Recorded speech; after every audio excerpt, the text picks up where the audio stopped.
The programme you're about to see is a history of the British Police Service. It traces the early origins of policing through to the formalisation of our current system in the early 19th century by Sir Robert Peel. Much of the film you will see has not been shown before. It's lain in police archives and records and not been seen by the general public. You will see police officers dealing with tremendous social deprivation of Victorian times. You will see them dealing with severe public disorder and some major crimes. What you will see throughout the film is police officers policing by consent, serving the community from whom they are drawn, and above all, I think at the end of this film, leaving you with a clear understanding of why your British Police Service still commands its reputation as the finest in the world.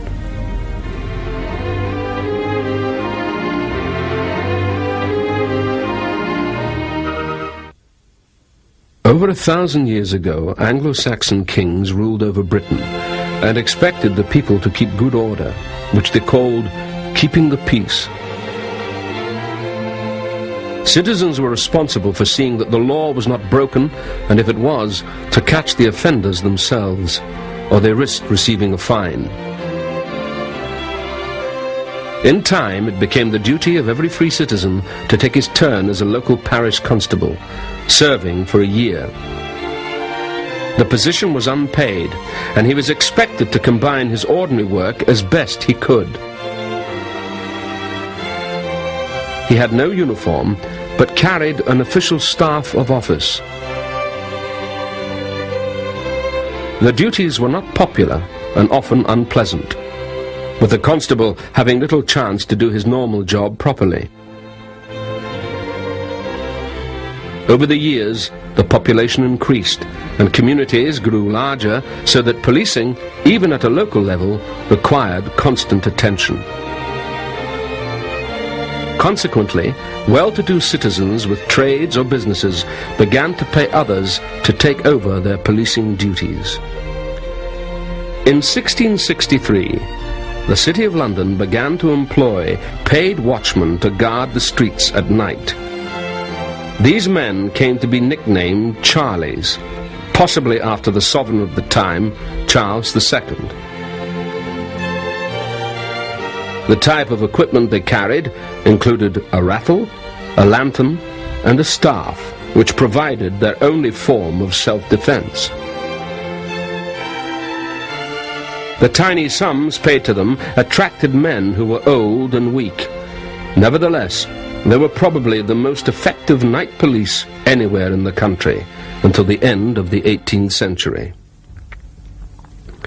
In 1748, Henry Fielding became Chief Magistrate for Westminster, with his office in Bow Street, near Covent Garden. He realized that London needed a more permanent and efficient force than local constables, and recruited 6 householders to serve as constables for more than the usual term of 1 year. They still had no uniform, but they were paid a salary for working full-time and became known as the Bow Street Runners. Henry and his blind half-brother John, who later took over his work, began a lifetime campaign to police London properly. As the Industrial Revolution transformed England from a rural to an industrial country, thousands of people left the countryside to look for work.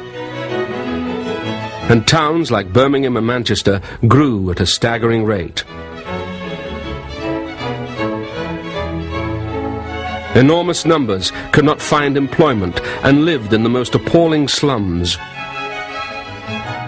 with no protection by a welfare system. It was an atmosphere that bred crime. One of the greatest areas for theft in London was the River Thames, with merchant ships laden with expensive cargoes constantly loading and unloading at warehouses in the docks. Riverside workers and organized gangs were responsible for colossal losses.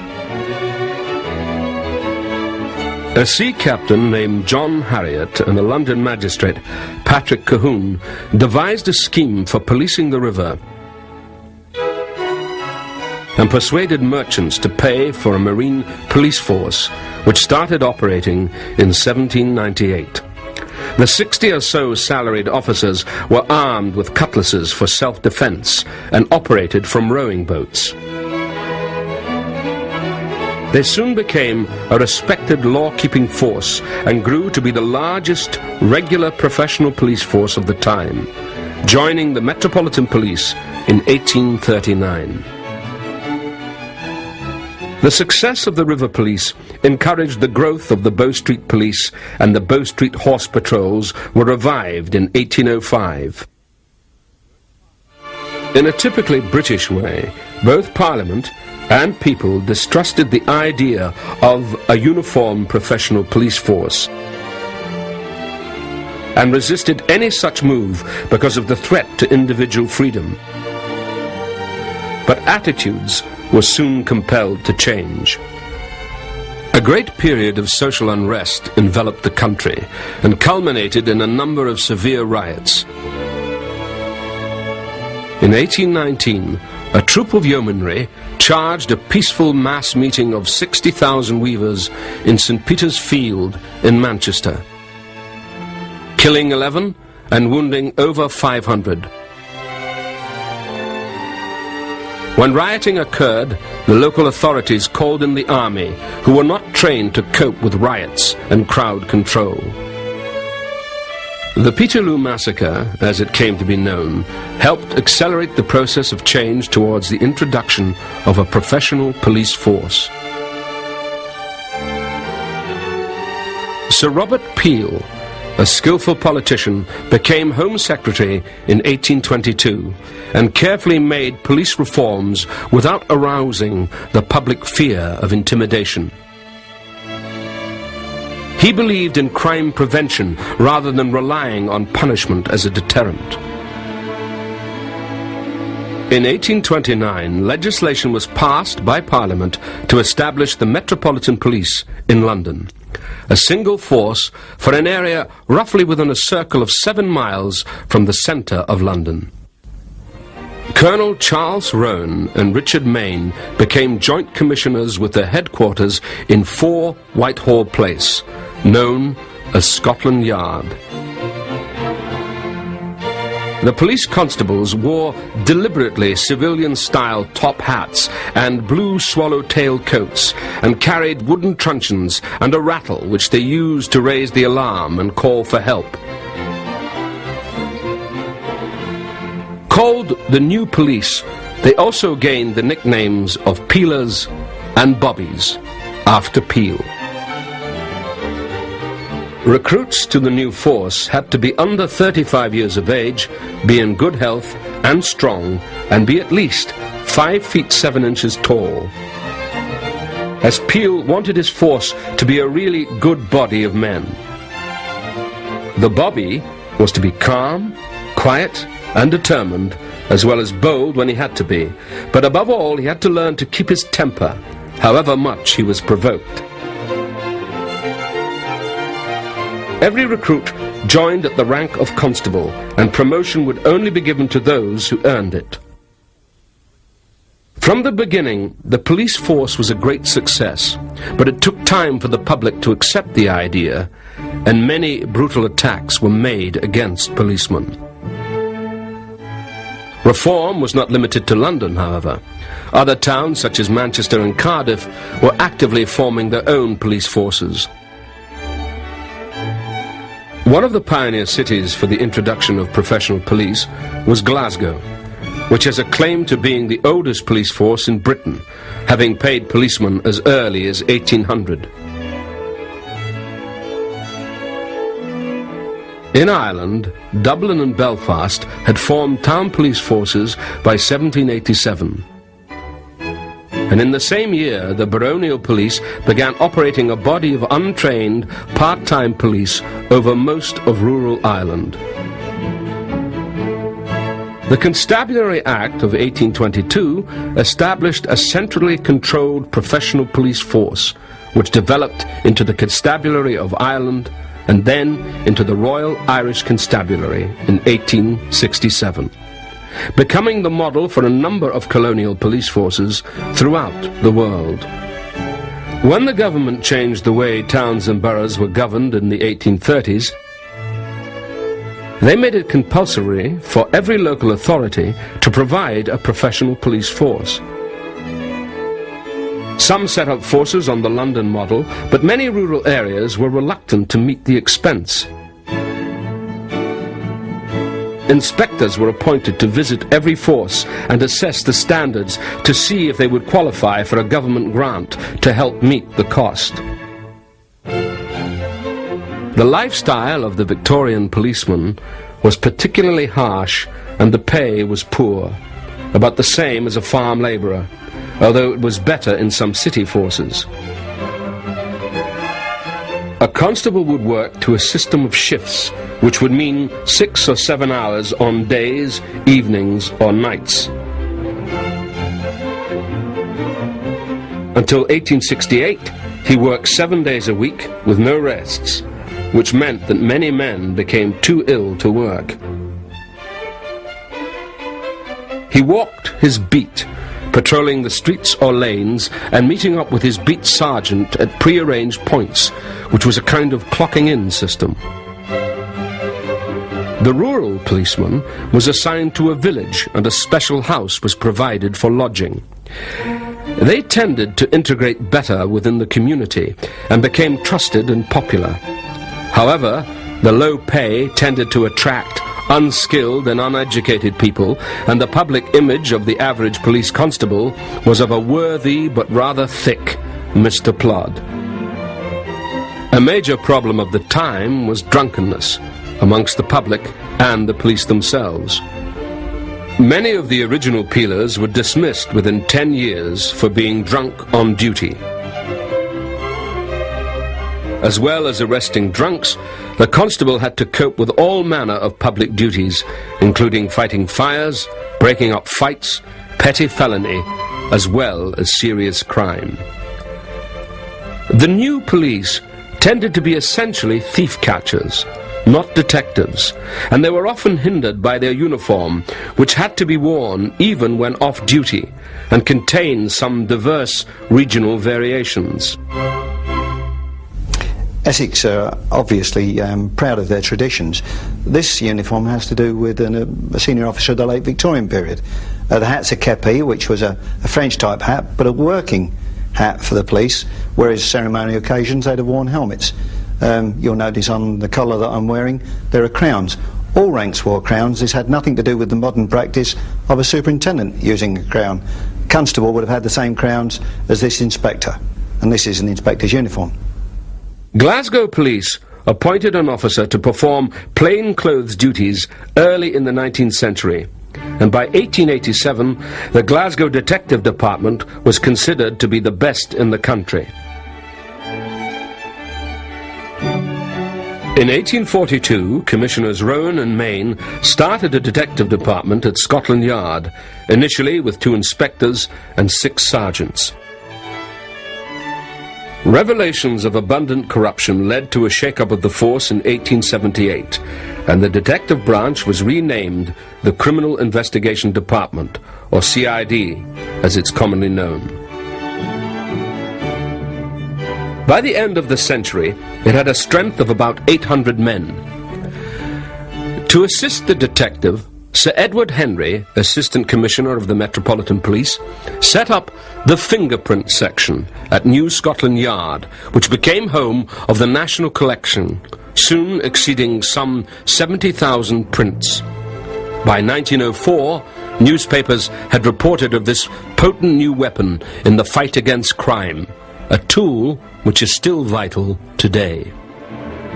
Although there were some spectacular successes for the CID, the branch was bitterly criticized for its failure to catch the notorious killer, Jack the Ripper. One major hindrance in catching criminals was that many forces suffered from a lack of transport. Police, as a rule, walked, upwards of 20 miles a day in some cases. Probably the first police vehicles were horse-drawn prison vans, which were known as Black Marias, after Maria Lee, a giant Boston negress whose size and strength was such that whenever there was trouble, constables sent for her to march people off to the cells. In 1903, the Metropolitan Police acquired two 7.5 horsepower Wolseley touring cars for use by the Commissioner and other officers. Gradually, cars were introduced into some constabularies, and in 1909, policemen were allowed to use bicycles to enable them to get about. This was the beginning of a new age of police mobility. Communication was a new area of innovation. 1910 saw the first use of wireless radio to trap a criminal, Dr. Crippen, who murdered his wife. Telephones also became more commonly used, and police phone boxes were built so that officers could quickly get in touch with their station. By the 1920s, some police cars were equipped with radio, and in 1926, the Metropolitan Police CID were using two-way wireless systems for communication between stations. During the first decade of the 20th century, it became obvious to luminaries such as Sir Edward Henry, by then Commissioner of the Metropolitan Police, that policemen would need training for the increasingly complex nature of their work.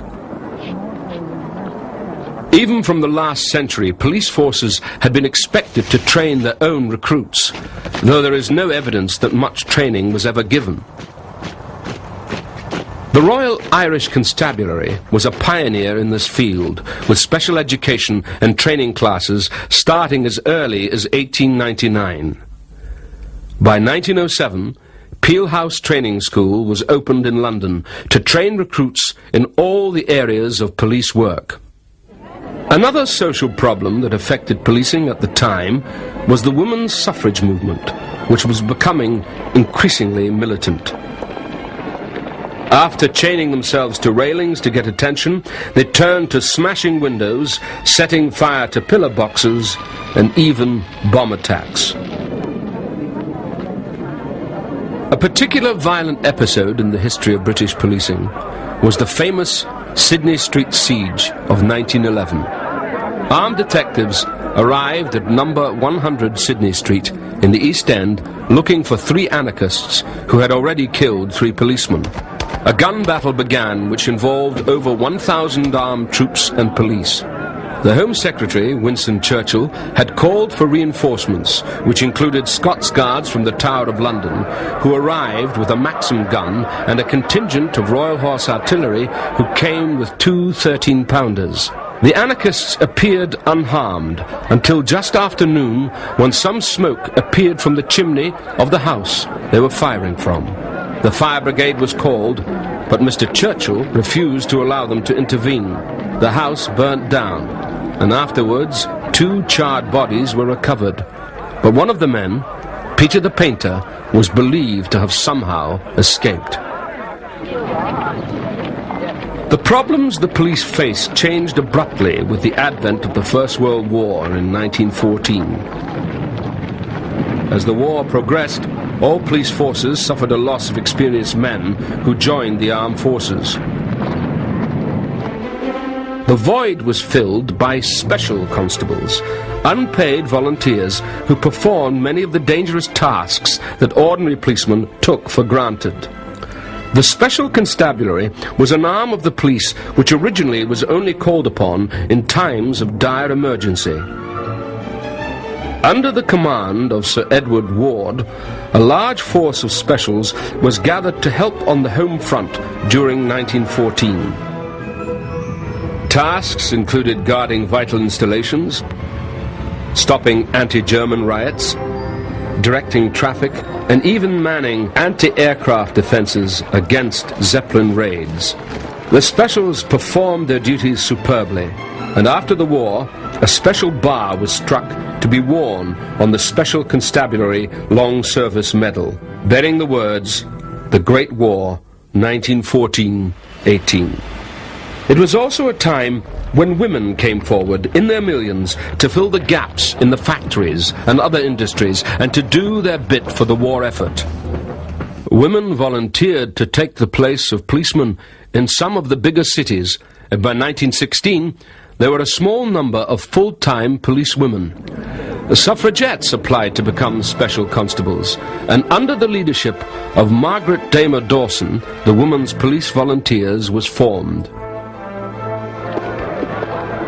Their intention was to show just how useful women could be. If they proved their worth during wartime, the authorities would not be able to refuse them equality afterwards.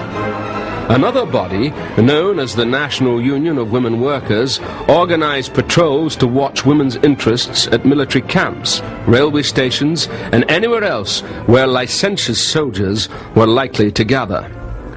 It was not until 1919 that the Metropolitan Police Women Patrol was finally established as a branch at New Scotland Yard.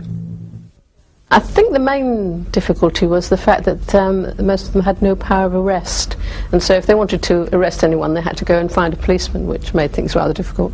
And also they had no truncheon to defend themselves with, so that the idea was that they'd probably be taken off them and be struck with them themselves.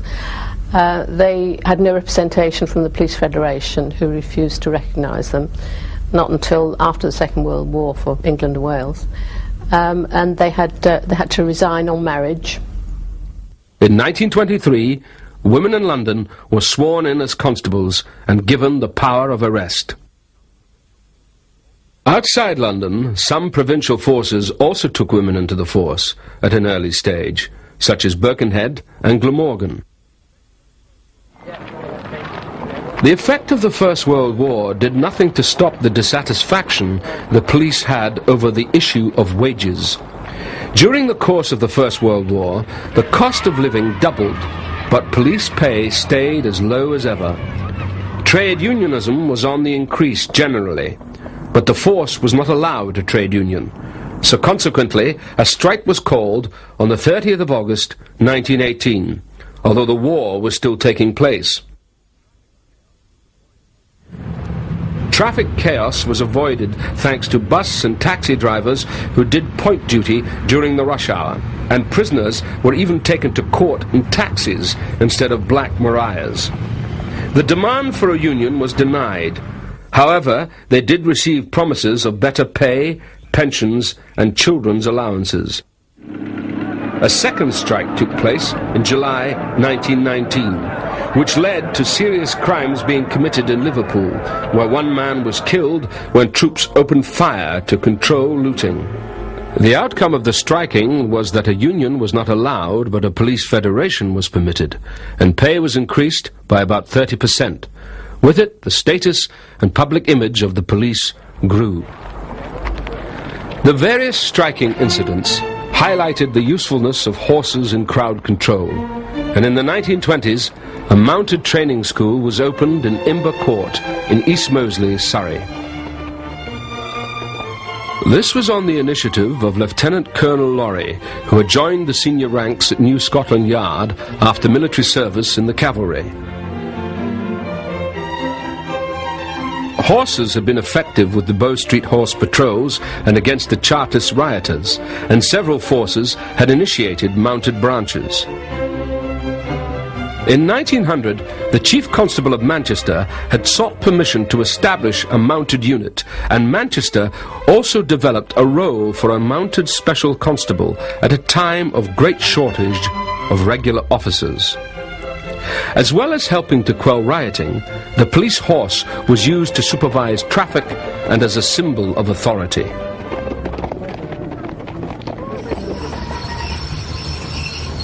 In 1923, an event captivated the public imagination and proved the effectiveness of mounted officers.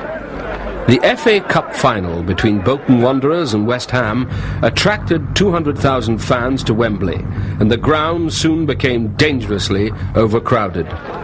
Crowds climbed turnstiles and boundary walls, spilling onto the pitch and making play impossible. Organisers were afraid of a riot and were about to cancel the match when PC George Scory, on his white horse, together with other mounted police, averted a disaster by dispersing the invaders off the pitch and back to the stands and the surrounding areas. Bolton won the cup 2-0. With the police strike still a recent memory for many, the police were faced with the overwhelming task of policing the general strike in 1926. The strike began on May the 3rd after the Trade Union Congress decided to back the miners in their strike against pay cuts and longer working hours. A state of emergency was declared when the TUC called a strike of the nation's vital services. In London alone, some 60,000 special constables were enrolled to help.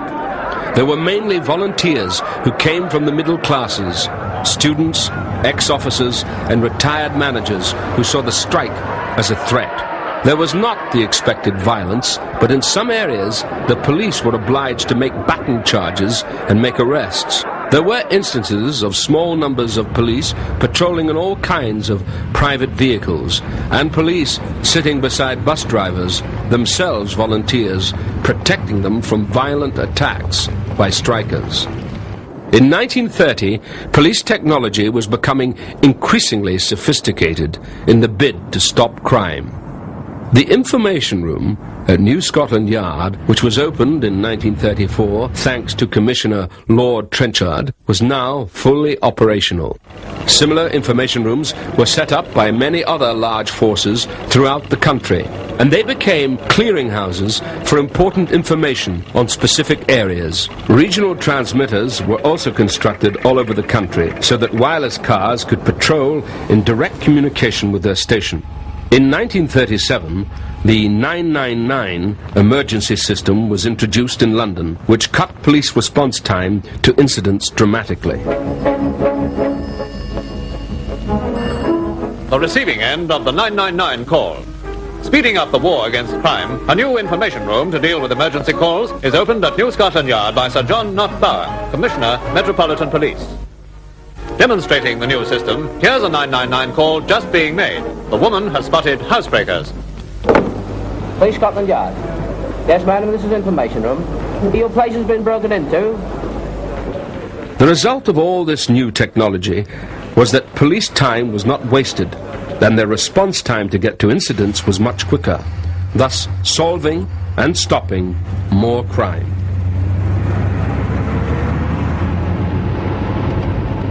The use of motor vehicles became indispensable to police work, not only for traffic duties, but also for general mobility, and to catch the odd criminal who could make a quick getaway in his own transport.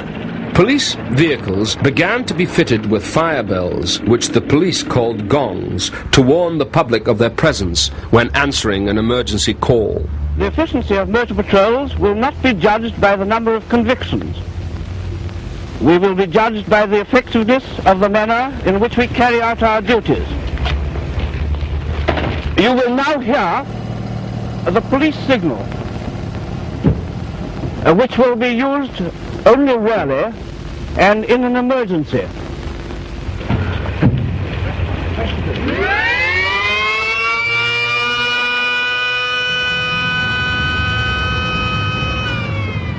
Automated traffic signals, pedestrian crossings, a highway code and overtaking lines on roads were all introduced. The majority of police drivers were not qualified to advise about driving techniques or able to uphold the traffic regulations. In addition, the accident rate for police vehicles was particularly high. It was evident that police drivers needed to have excellent driving skills, and in 1934, Commissioner of the Metropolitan Police, Lord Trenchard, opened the Hendon Driving School. The Earl of Cottenham and Sir Malcolm Campbell, two of the most famous racing drivers of the time, were appointed as civilian advisors. Their knowledge was passed on to police drivers for many years.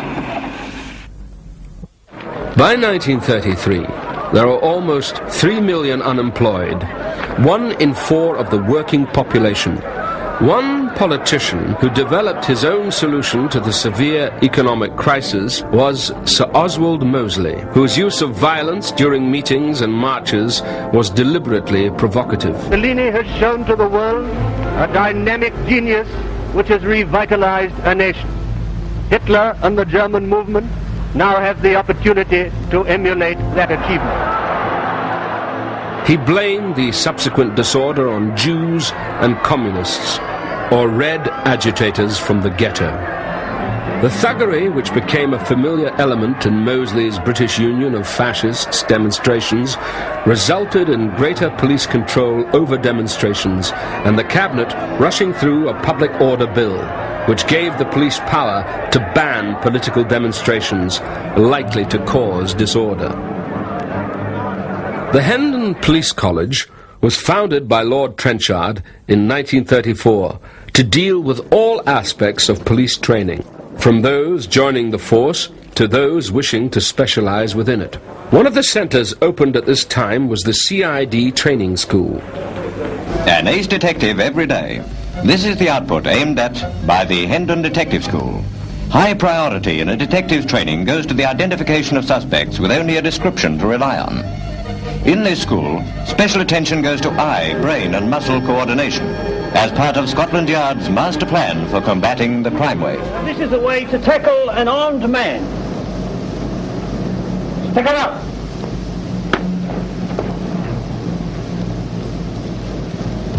Now, a man rushing at the throat.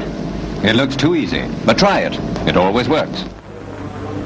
Trainee detectives went into the classroom to learn the tricks of their trade, like spotting the counterfeit coin made by the most professional of fraudsters, and how to use the most up-to-date fingerprint techniques for identification of criminals. Ballistics was also by now an everyday part of the anti-crime routine, with the discovery that a fired bullet identifies the weapon from which it is discharged, carrying its own telltale sign that can be spotted under a microscope. Mary of Hendon is the world's most murdered model. In every test case, she is planted in obscure spots with well-hidden clues. The student detectives are brought in to collect the evidence under the experienced eye of a detective inspector. Here's how it goes. Will you send for the doctor right away? And I want a photographer. And send a message to the superintendent. And I want some ropes around here with some stakes so I can rope all the air off. Very good.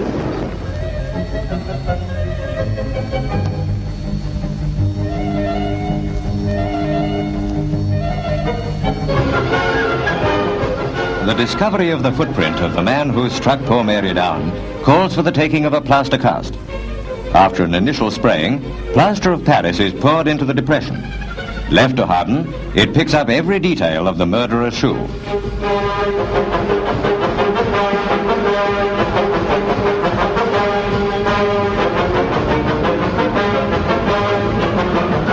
Physicist, analyst, pathologist, serologist, and the expert in ballistics, allied with the 24-hour thoroughness of the detective. These are some of the odds against the lawbreaker. Detective Superintendent Rundle puts it this way. Training and good perception, backed by modern science, put us one ahead of the criminal. At Hendon, Trenchard also instituted a police forensics science laboratory. In the same year, Captain Athelstan Popkis, Chief Constable of Nottingham City Police, established a larger and in many ways a better equipped laboratory for his force in Nottingham. With the advent of the Second World War in 1939, those police who did not immediately enlist for service were being trained in air raid precautions, civil evacuation from attacks on cities, anti-gas drills, and specialized first aid. By midsummer 1940, and in spite of a state of war, all kinds of crimes became common, and new ones came into existence, such as the huge black market in ration goods. The police worked alongside the fire and ambulance services in helping the injured from the enemy raids and catching looters who took advantage of the situation to profit from others' misery. The specials once again played a very important role. not only patrolling and guarding vulnerable targets, but assisting rescue operations and aiding anti-looting patrols.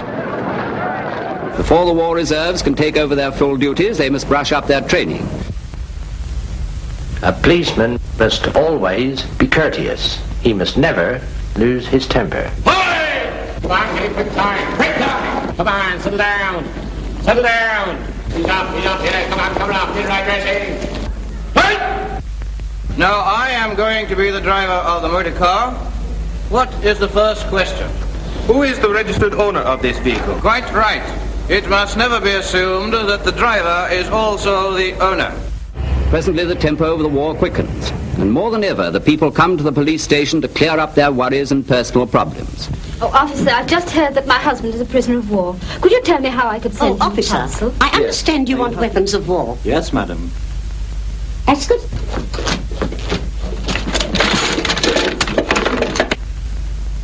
Here's some more for you. It's a good thing Abyssinia's with us. Apart from numerous other awards, the first George Cross was awarded to a special constable serving in Coventry. Police performed great acts of gallantry and self-sacrifice during the war years, with 293 George medals being awarded to men and women within both provincial regions and the Metropolitan Force. Kent, a training school for London's police dogs, is opened by Sir John Knott Bower, Commissioner, Metropolitan Police, at West Wickham. Then a congratulatory pat for a star pupil, Rex 3, who recently arrested an armed man. A demonstration followed when puppies who grow up to help to prevent crime were put through their paces. Since the war, dogs have been making up for the shortage of manpower, and you must agree they make fair cops. At the end of the war in 1945, many of Britain's vital services, which included the police force, found themselves lacking in manpower. It was for this reason that a year later, the Metropolitan Police set up the first properly organized dog section.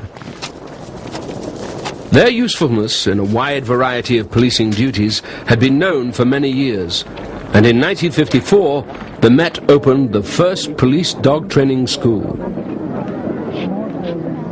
The male Alsatian soon proved itself as being the most suitable dog for policing needs, with its all-round abilities of skill, speed, and agility.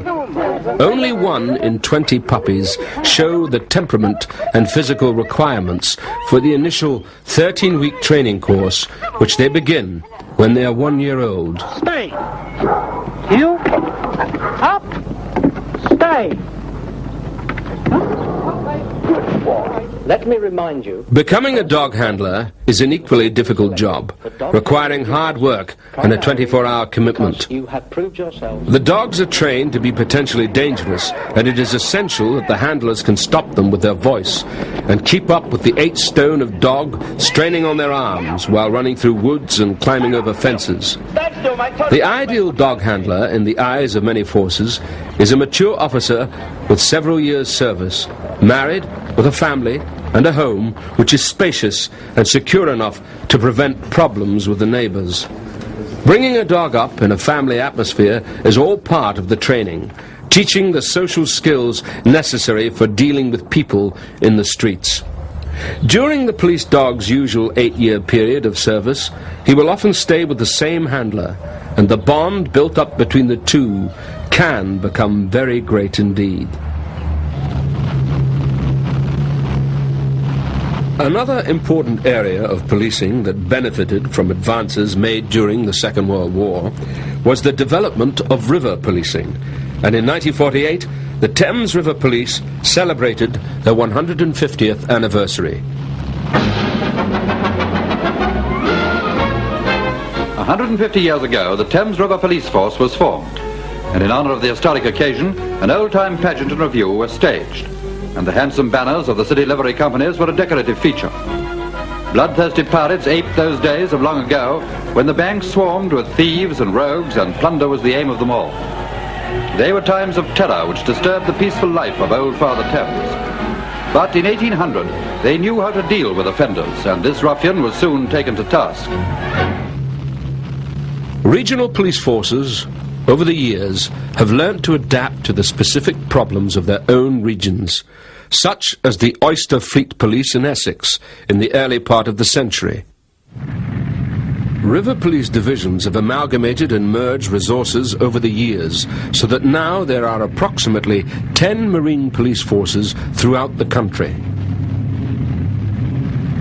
The power for today's police boats is provided by 2 large diesel engines capable of propelling the launch along at 20 knots, that's 25 miles per hour. The boats are equipped with the latest technology in the areas of communication, radar and navigational aids, and provide a watch 24 hours a day. As in the early days, one important duty is to combat the pilfering of cargoes from ships and wharves. They check and maintain a register of all mariners, keep an up-to-date lost and stolen marine index, and gather intelligence on boats and their owners.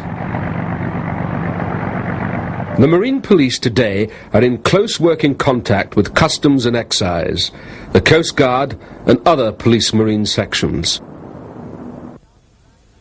Haydock Park, Lord Derby arrived for the Lancashire Police Centenary celebrations, and on the famous racecourse, the Bobby of 100 years ago came back to life again. You'd be running wearing a hat like that today. A grand parade through the ages, 1839 to 1939, ended the interesting ceremony. In the late 40s, police uniforms started to be modernized.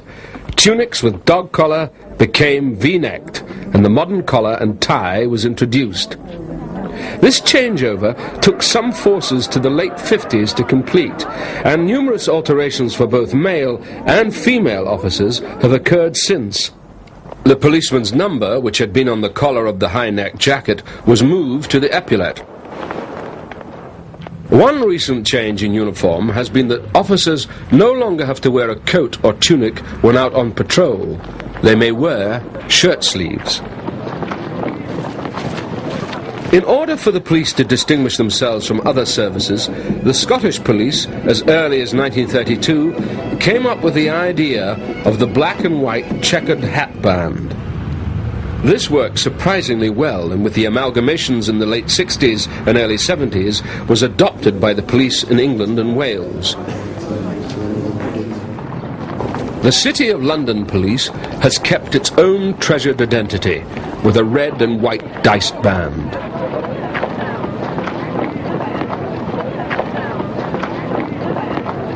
The women police constable's uniform has changed considerably over the years. In 1968, a new uniform designed by Norman Hartnell was widely worn, though some forces, like the Cheshire Constabulary, did not provide their policewomen with uniforms until the 70s. And hard hats were not worn by policewomen until the mid-80s.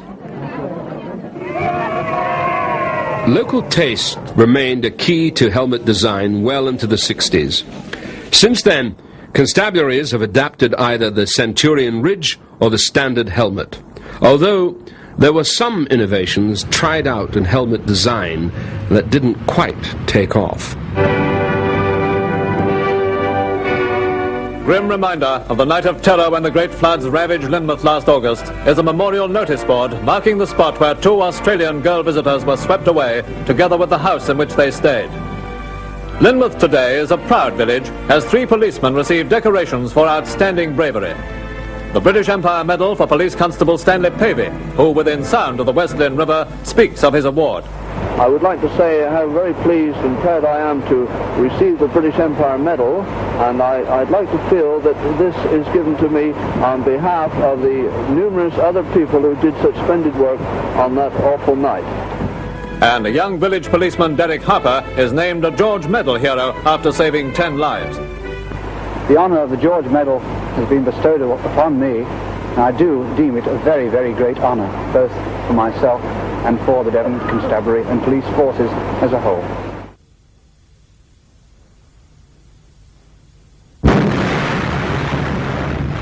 Let us have a look at the situation after the explosion of a high-yield nuclear weapon. The direction of fallout has become apparent.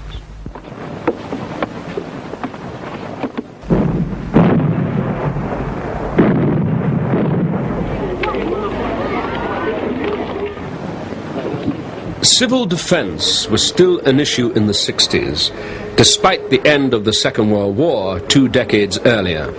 The acceleration of the arms race through the 50s was a direct response to the new hazard of nuclear conflict. The resulting Cold War between East and West led to the Home Office setting up a number of specialist organizations trained for dealing with the aftermath of a nuclear attack. One national scheme that developed was the organization of a police mobile column formed around a core unit of specialist vehicles. Exercises were developed in which officers living under military conditions learned how to rebuild vital transport and communication links, organize the movement of large groups of people whilst all the time staying self-sufficient.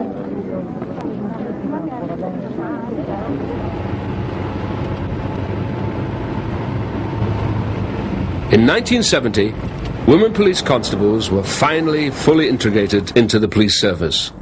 Before then, women police were still organized in a separate section called the Policewomen's Department. Their mainly social work duties included picking up missing girls and being sent out to deal with female offenders, so that if a woman was found shoplifting, a policewoman would deal with the arrest. Women police did night patrol work in club areas to prevent young girls getting into trouble. Sometimes they were loaned to the CID, or uniform branch. The specialist aspect of the policewoman's work was not so rigid when she was out patrolling the streets, and like her male counterpart, she would have then to deal with anything that came along. The CID was taking on some women prior to integration, training them alongside the men in some detective duties. Women have also shown great bravery. They have performed decoy work to capture violent criminals, and amongst many George medals that have been awarded to the police over the years, Constable Margaret Cleland was a recipient in 1968. She stood on a high rooftop for over an hour talking to a man who threatened to jump off with his child in his arms.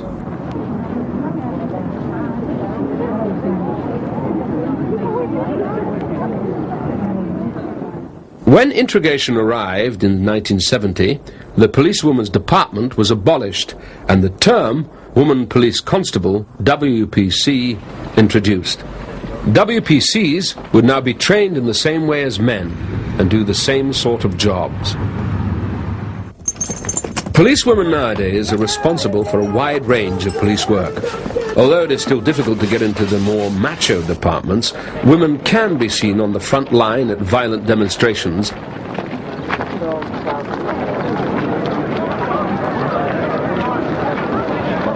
And some are trained to use firearms and work with armed response units. The risks involved in police work have proved fatal for both men and women. In 1984, WPC Yvonne Fletcher was shot dead while on duty outside the Libyan People's Bureau in London. Her abandoned hat was left on the pavement as a poignant reminder of the dangers involved in policing and the courage of those who assume such an occupation.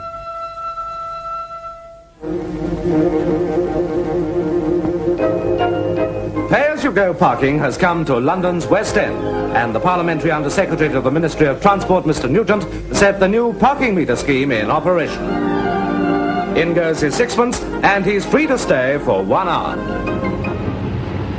By the beginning of the 1960s, police forces were having to devote an increasing amount of time to the problems caused by the growth in traffic.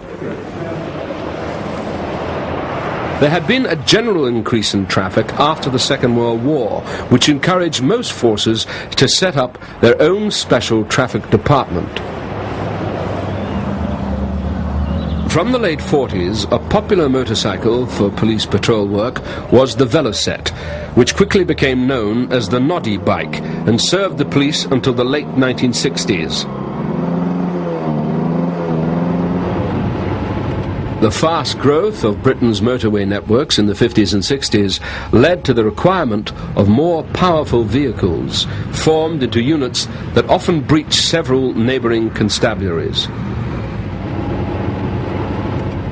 To keep up with the faster-moving traffic, police constantly had to update their transportation. Ford Zephyr estate cars were converted to carry a full range of equipment used at the scene of an accident, and this trend of constantly updating patrol cars has become an ongoing concern. More speed, in this case in the fight against crime. Police chiefs all over Britain are watching with great interest the experiment by Sussex Constabulary with equipment for transmitting messages, maps and photographs direct to patrol cars. So far, 6 patrol cars have been equipped with the system. The handwritten messages flash to the car for information. Back in the control room, a photograph of the suspect is fed into the transmitter together with other relevant details. This too goes over the air to the waiting patrolman.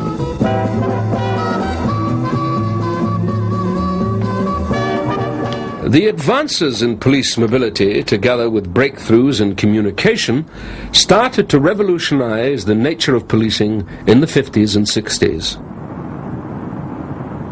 The introduction of personal radio communication meant that for the first time the policeman on the street was in constant contact with the station and could be available to respond to an emergency at any given moment.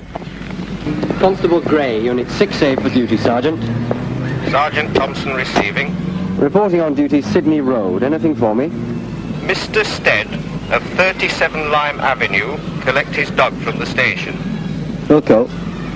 I shall be down at the primary school about 11 o'clock, see if they've seen anything of that man with a telescope.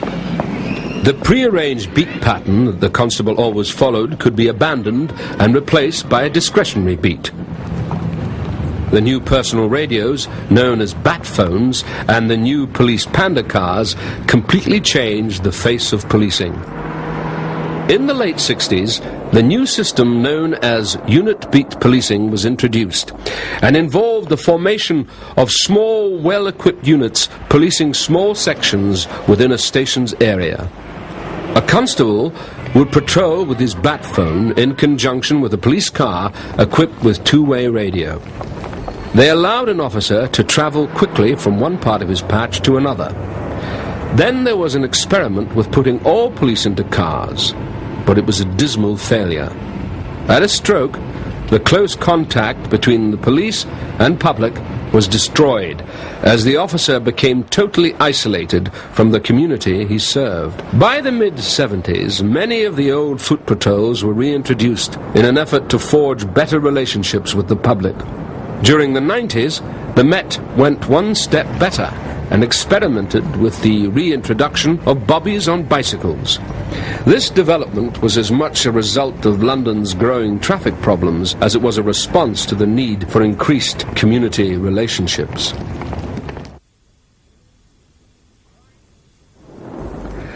Crime was becoming more sophisticated in the 60s. The Great Train Robbery of 1963 was the biggest haul ever taken in Britain at the time. A Royal Mail van was stopped by a faked red track signal at a secluded spot in Buckinghamshire, and in merely 20 minutes the gang took 120 mail bags holding £2.5 million in banknotes, which were on their way to being destroyed. They left few clues for the police, who found one brown glove used to block out a green light and 4 large torch batteries which lit up the red stop signal. Not far away, the now notorious Leatherslade farm had been hired, in which the gang counted and divided the sacks of money. The flying squad was brought in to assist officers from London and Buckinghamshire, and a sophisticated police operation led to the eventual capture of many gang members.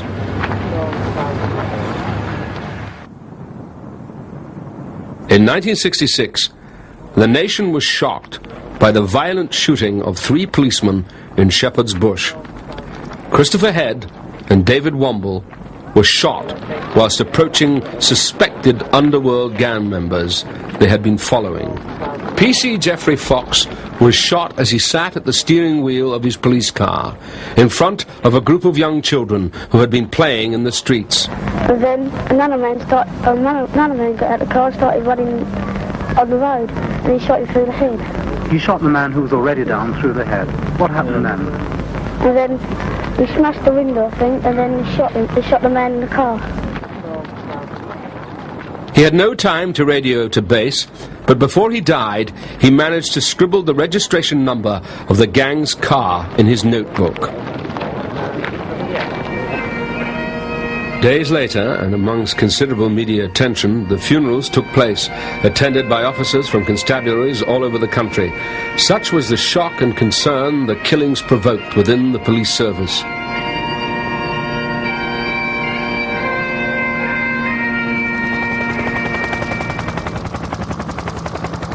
Air support units are an increasingly important part of the modern-day police service.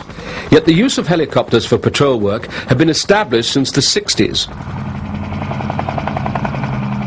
In 1963, Oxford City Police started to develop an unusual system of policing with the introduction of a very special member of the force.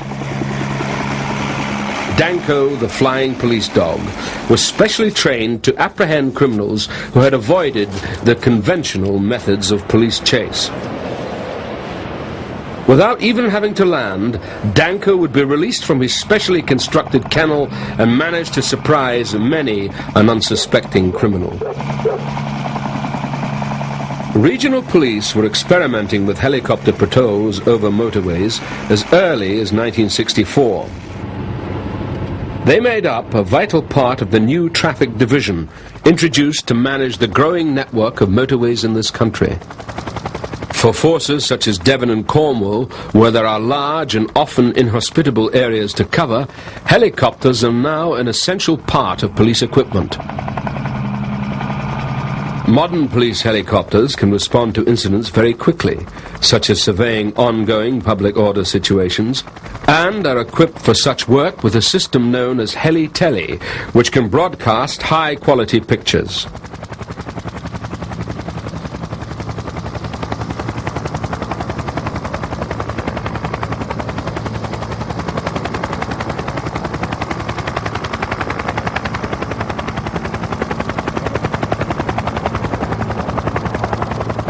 Today's helicopters can travel at great speed and are very useful in the pursuit of stolen vehicles.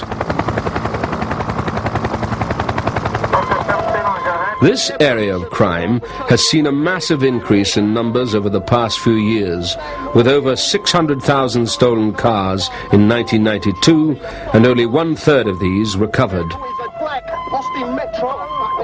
Another problem which the police face with this new epidemic is the increased amount of teenagers and young offenders stealing cars.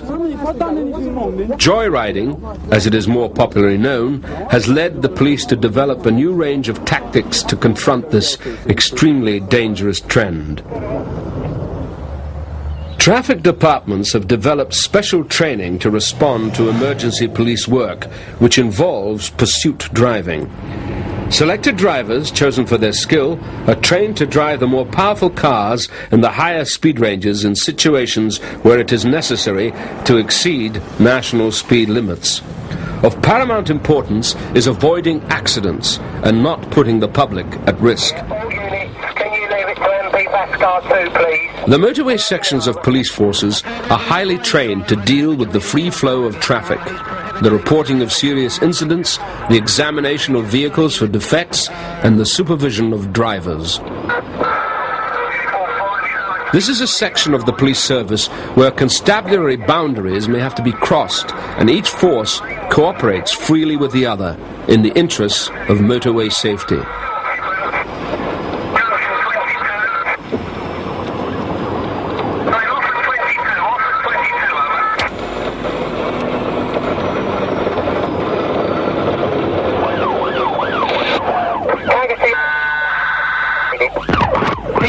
He's crashed at junction 23. In 1969, British troops were deployed in Northern Ireland after a week of furious sectarian fighting. Police used armoured water cannons and tear gas to disperse the crowds, but rioting continued, causing several deaths and hundreds of injuries. The situation has improved enormously since the beginning of the Troubles. when it was decided that the Royal Ulster Constabulary itself was an important cause of tension. As a result of this, it was disarmed, leaving the army to take over its riot control duties. This recommendation was accepted and largely implemented, but in 1971, when the current IRA campaign led to terrorist attacks on policemen, authority was given for the carrying of weapons for personal protection. The establishment of the RUC has since increased on several occasions because of the continuing terrorist campaign, and there are now 8,500 regular police officers supported by about 5,000 reserve officers. The difficulty and danger of the RUC's task of serving the community in the face of continuing terrorist violence is reflected in the hundreds of officers who have received awards for gallantry.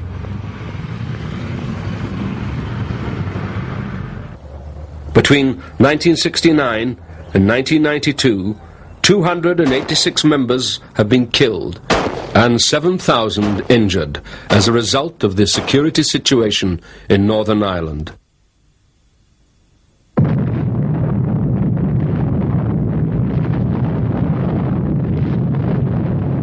The 70s saw some of the worst terrorist activity by the IRA on mainland Britain this century, and this put the police under tremendous pressure to get results.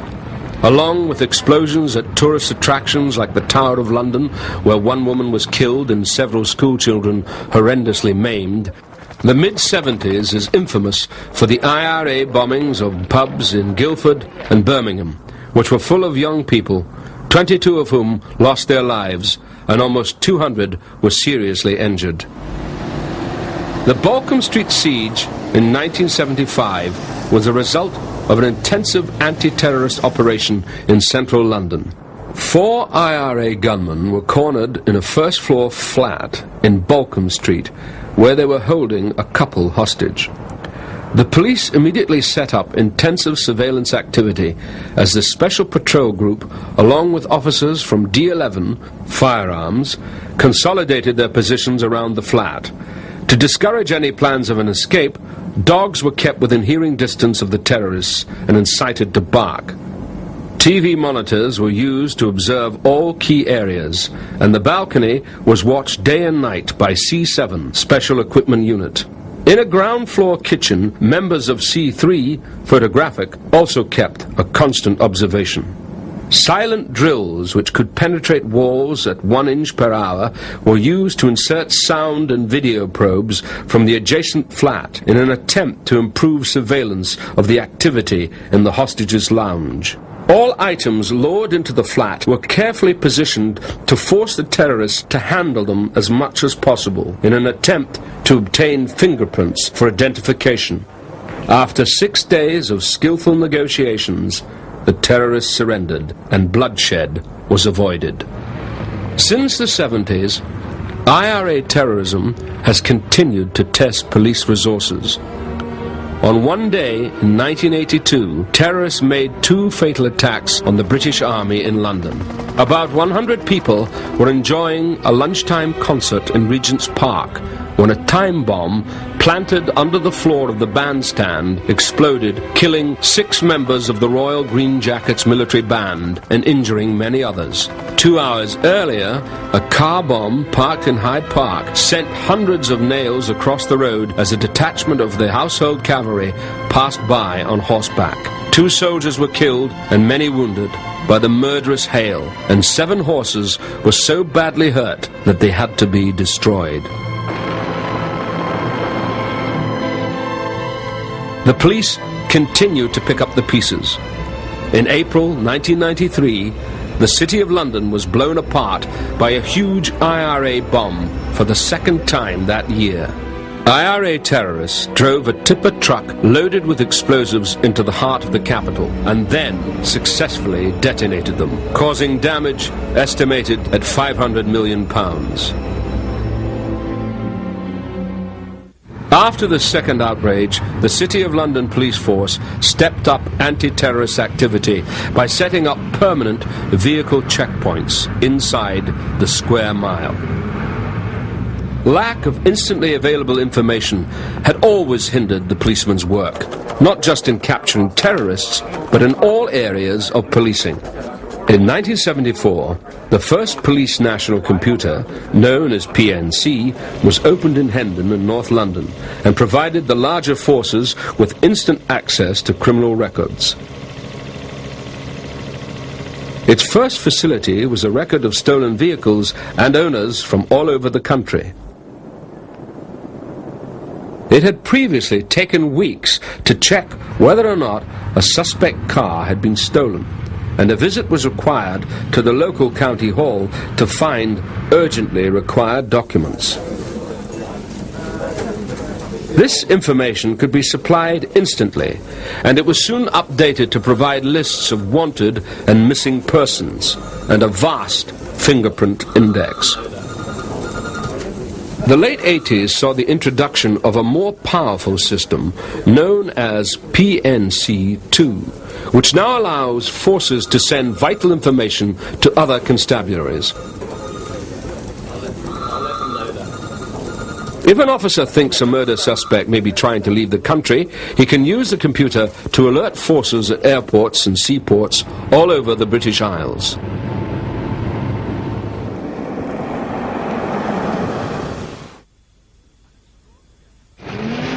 An extraordinary act of police bravery came about in 1980 as a result of the Iranian embassy siege. 5 terrorists had taken over the embassy and held many people captive when the SAS spectacularly assaulted the building, killing 4 of the 5 gunmen and rescuing the surviving 19 hostages. The assault became inevitable when the gunmen, demanding the release of political prisoners in Iran, started to shoot the hostages. The terrorist leader would certainly have killed the first SAS man into the building had he not been tackled by PC Trevor Locke, who had been on duty in the embassy when the gunman took over. PC Locke was a member of the Diplomatic Protection Squad, one of the specialist departments of Scotland Yard. The squad was formed in 1974 to guard foreign embassies in London and consists of about 400 men trained to use firearms. The CID within each force has numerous specialist departments to deal with very specific problems, like the drug squad, the fraud squad, and the serious crime squad. Special Branch is a separate department within the CID, whose duties include keeping tabs on organizations or individuals who are considered a threat to national security and performing bodyguard duties. An ex-Prime Minister once introduced his principal protection officer as the man who shoots the man who shoots me. In reality, Special Branch officers have seldom opened fire and never lost charge.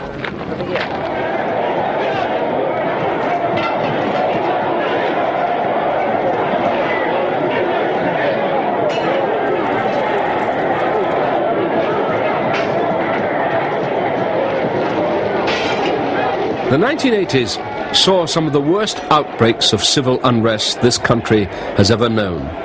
In 1981, rioters in Brixton, Toxteth, and other areas fought with police and indulged in an orgy of looting, arson, and vandalism. Ethnic leaders complained of years of police harassment and racism.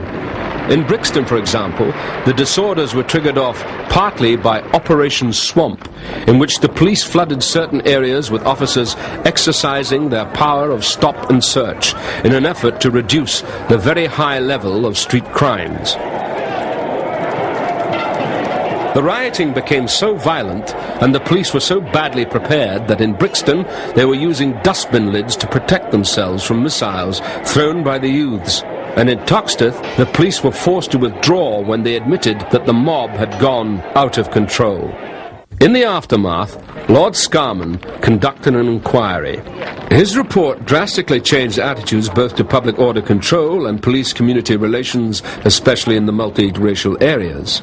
And forces throughout the country were advised to set up community and police panels to foster closer links between police and public. These riots totally changed the way in which the police dealt with public order. Since 1981, police were given powers that the RUC already had, namely the option to use plastic bullets and tear gas as the last resort. Support units like the Special Patrol Group were now made available to be dispatched rapidly to scenes of violence. Police acquired special riot equipment and very rigorous training based on the tactics developed by the Hong Kong police. By the mid-80s, the Met had developed a riot city where they trained to deal with a variety of riot-related situations on a daily basis. The staged confrontations take place in a purpose-built maze of streets covering an estimated 30 acres. About 60 policemen and women take it in turns to play the role of law enforcers and rioters.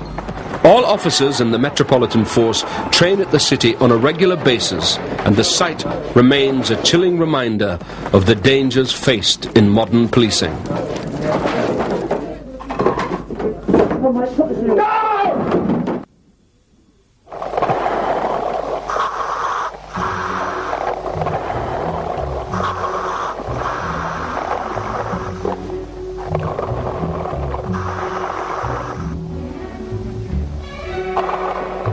A new area of policing which developed in 1962 was the Underwater Seek and Search Unit to search for stolen property, vital criminal evidence and missing persons. These policemen have been especially trained to dive in a wide range of locations, often in dangerous areas where the risk of getting entangled in underwater obstructions is very great. For this reason, safety factors within the unit are very high. With a sophisticated communication system between diver and shore and careful handling procedures for any objects discovered. In order to retain as much forensic evidence as possible, items retrieved from the water, which often include loaded weapons, are handled with extreme care. Not all of their duties are carried out underwater.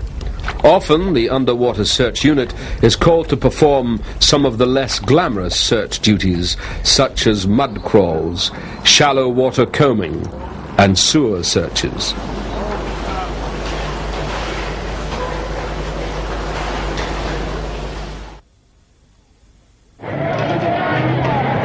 Full riot gear was worn by the police for the first time in 1984, when police from several different forces fought pitched battles with picketing miners outside the Orgreave coking plant in South Yorkshire. 41 policemen and 28 picketers were injured, and order was only restored after several charges by mounted police.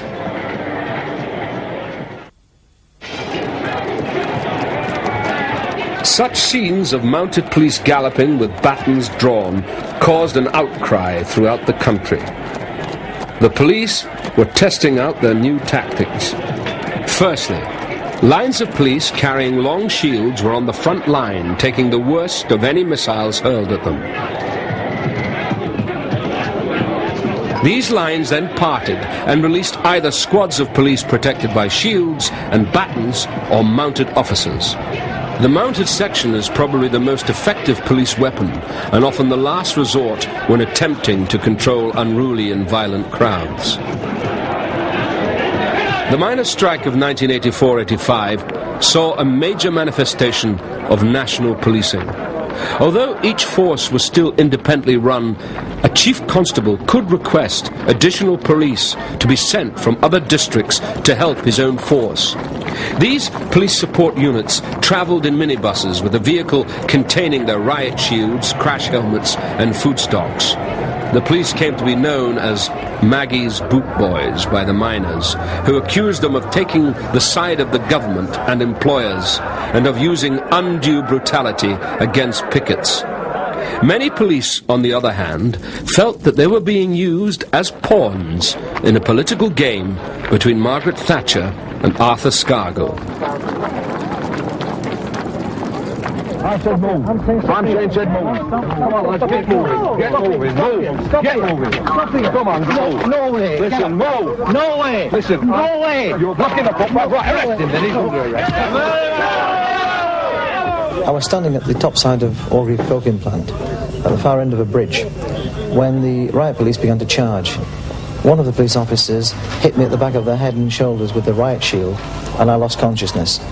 I think the scenes of violence down there from the police are almost unbelievable, but at the end of the day our pickets have stood up magnificently. He fell from that bank, slipped more than fell, and his back sort of hit the ground, and the back of his head hit what I think is an old railway sleeper. Mr. Scargill says that he was hit by a riot shield from behind. He wasn't near a riot shield.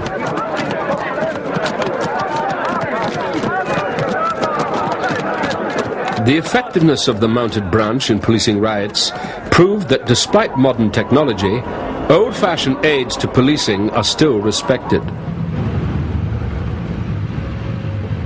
Horses have always been used by the police. The acquisition and training techniques have changed very little this century.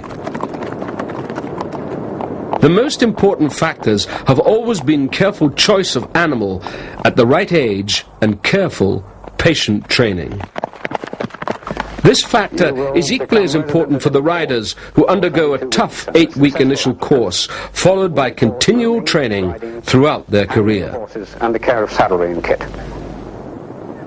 Once a suitable match has been made between horse and rider, the pair begin training together, experiencing a wide range of exercises designed to get them prepared for any situations that may arise. The tallest horses that we have. Oh, really? Yes. Once trained, mounted officers deal with the same range of incidents as other uniformed police during their patrol.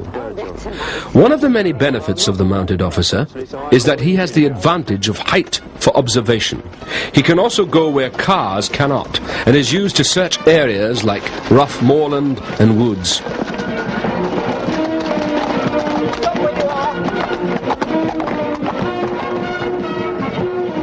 A horse on the beat is faster than a man.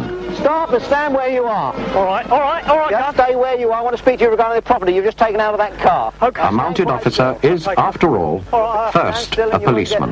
Don't try running away. Okay.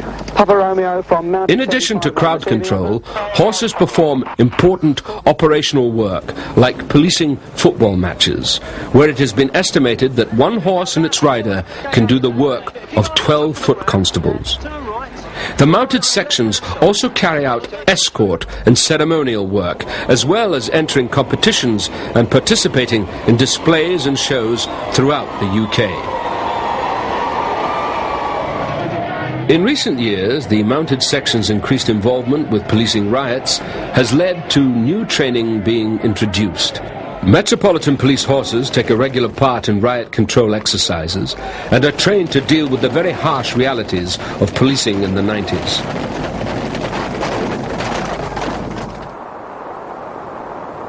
Wapping was probably the most violent riot I've ever been involved in. As a result of Wapping, we actually tooled up for the job. When I say tooled up, we became defensive. On one particular day we had 28 men dismounted. Not severely injured, but they were dismounted. Now you cannot allow that to happen in a public order situation. Your horses are your last line of defence. If your horses become ineffective, your next line of defence are rubber bullets and tear gas. In 1990, a peaceful rally against the government's new community charge turned into massive riots when hundreds ran amok through central London, resulting in more than 500 demonstrators being arrested and many police and bystanders being injured. The community charge had been introduced early in 1990, and the public's disdain for the scheme had been growing steadily. It's unfair, penalises the poor, benefits the rich.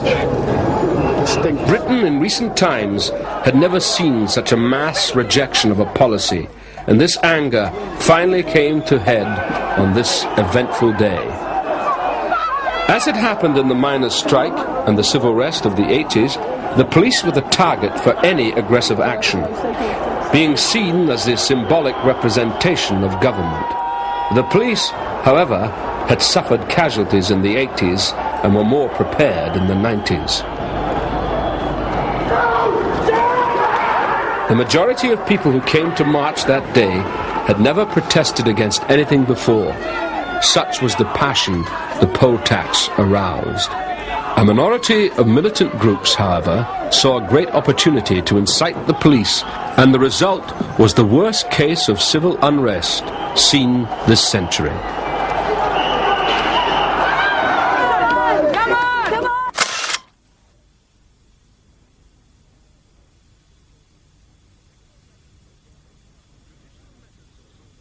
Traditional methods of solving crime have gradually been overtaken by advances in science and technology. Facial identification techniques have been vastly improved by the use of computer technology and result in systems such as eFit, which allows the pasting together of a likeness on screen without any visible join lines, drawn from a photographic memory bank of many different facial parts. A witness is interviewed to obtain a description, and the details are entered onto an eFit form and transferred into the computer. New methods of fingerprint detection have been developed that will uncover useful prints from the most unlikely sources, such as objects recovered from seawater or waterlogged earth. In recent years, computers have eliminated the need for time-consuming manual fingerprint searches. The basic technology for automated fingerprint recognition, AFR, which is the storage and search of prints on computer, has been around since the 1970s, although not really adopted till the 80s. Kent was one of the first forces to use AFR, which allows a fingerprint to be checked against all those on the database in less than 15 seconds and can hold around 70 million fingerprints. The science of ballistics has come a long way since the 30s, and now scientists are able to use powerful equipment such as the electron microscope to identify unique chemical traces given off by the fired weapon. Possibly the biggest step forward in forensics in the last few years has been the growing use of DNA in police work. The odds of two people's DNA matching are less than 3 billion to 1, which makes it the perfect forensic weapon against crime. DNA can be obtained from the tiniest samples, such as a human hair bulb or a drop of blood, and its use within police work is really only in its infancy.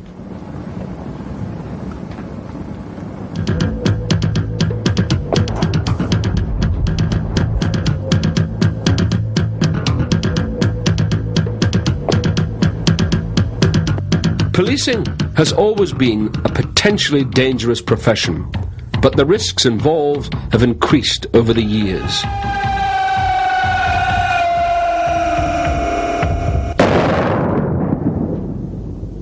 A major problem the police face today is the increase in gun crime. The question is whether arming the police is a lifesaver or a liability. Would it be an effective deterrent to criminals acquiring firearms, or would it encourage more criminals to use them? First of all, Minister, are you not saddened to have to see police armed with machine guns on mainland Britain? Yes, I am. But I also feel very strongly that when the terrorists adopt new tactics and threaten, for instance, the terminals of airports around the world, then we must be on our guard and respond. Guns are routinely carried by officers in nearly every other country in the world, but there is no proven cause and effect between an armed police force and low gun crime. Yet the problem is becoming increasingly serious. London saw only 4 armed robberies involving firearms in 1954.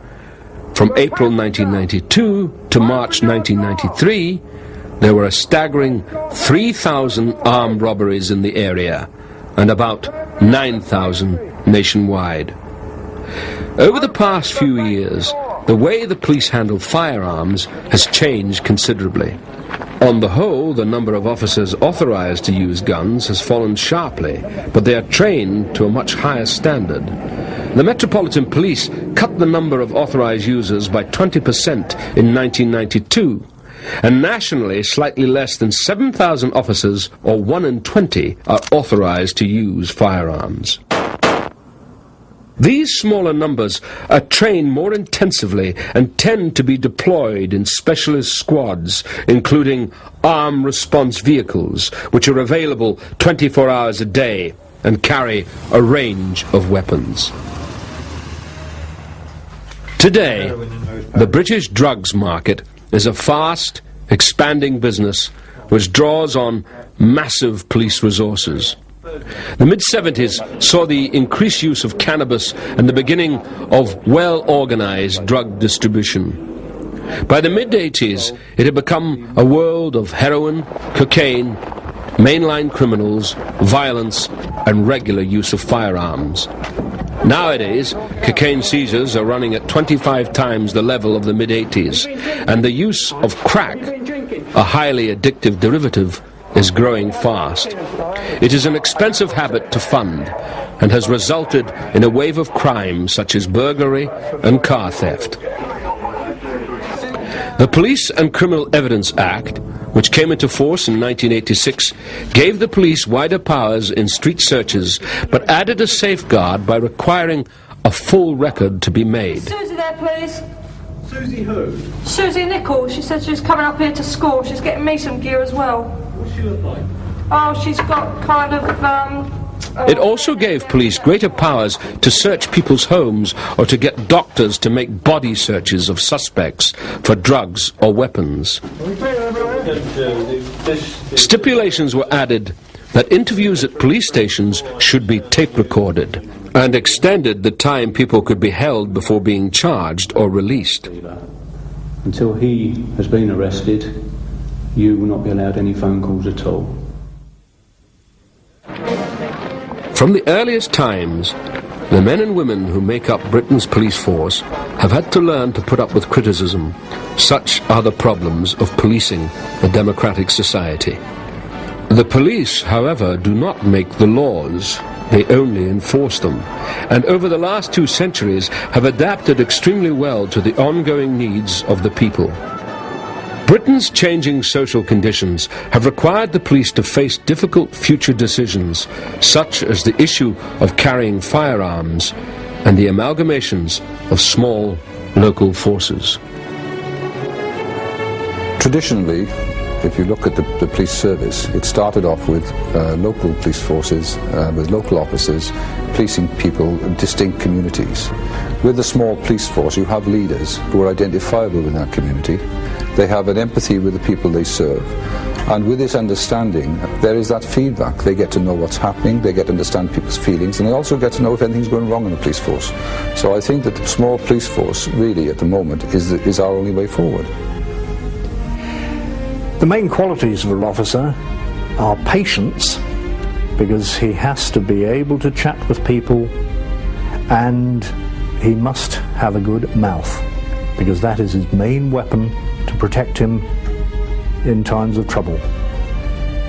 He has a truncheon, which is very little use these days, so he just has to talk, and many a rural officer has confronted an armed man and managed to persuade him to put down his weapon.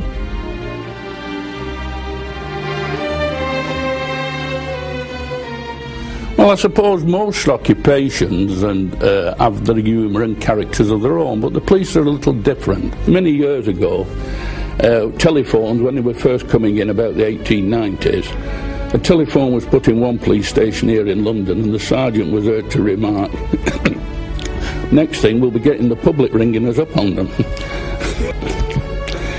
A long time ago, we had 2 Indian brothers. I'll only cooperate if you have an Indian sergeant.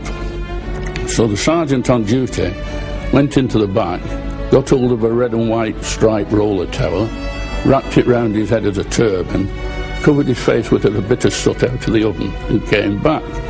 This amused the Indian so much that he started to cooperate.